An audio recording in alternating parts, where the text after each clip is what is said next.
Boykot produk Israel. Kematian Lee Sun Kyun, aktor film pemenang Oscar Parasite.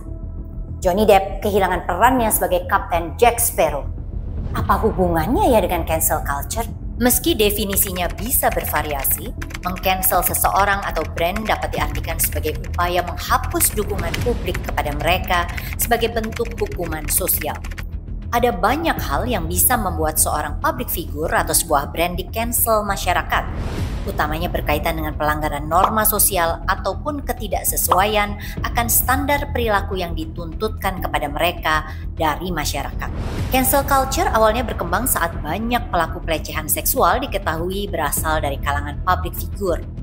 Seiring waktu, mereka yang disebut pernah menjadi pelaku bullying saat sekolah, terlibat skandal perselingkuhan maupun berbagai perilaku yang dianggap tidak sesuai dengan standar moral juga tidak luput dari cancel culture ini. Efek cancel culture dapat berpengaruh ke publisitas public figure tersebut, mulai dari penolakan di televisi hingga pembatalan kontrak kerja. Aktor Lee Sun Kyun, pemeran film Parasite, diduga merupakan korban cancel culture setelah dirinya terlibat kasus penyalahgunaan narkoba.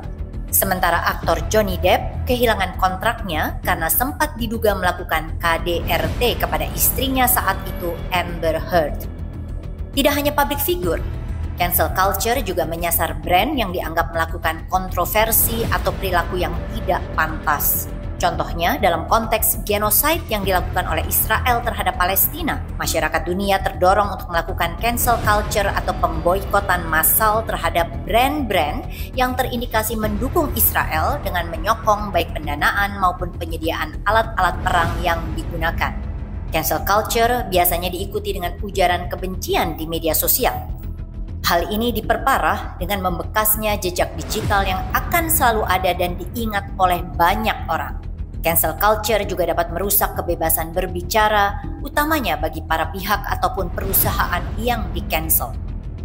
Meski masyarakat kelihatannya hanya meng-cancel mereka yang bermasalah, budaya ini bisa jadi toksik karena berpotensi berkembang menjadi perilaku main hakim sendiri secara berkelompok yang dapat merusak mental seseorang. Orang yang di-cancel dapat merasa diri tidak berguna, down, hingga bunuh diri. Sedangkan untuk brand, cancel culture dapat berdampak langsung pada penurunan penjualan dan reputasi sehingga berbahaya bagi keberlanjutan bisnis.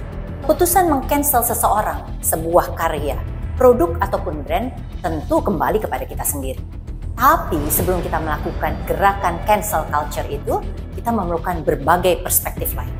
Sudut pandang itu bisa mencakup rekam jejak orang tersebut, bagaimana sebuah karya menginspirasi atau memberikan impact pada banyak orang, dan seberapa banyak di balik sebuah brand atau produk pekerja yang akan terdampak. Warganet, jadilah netizen yang bijak.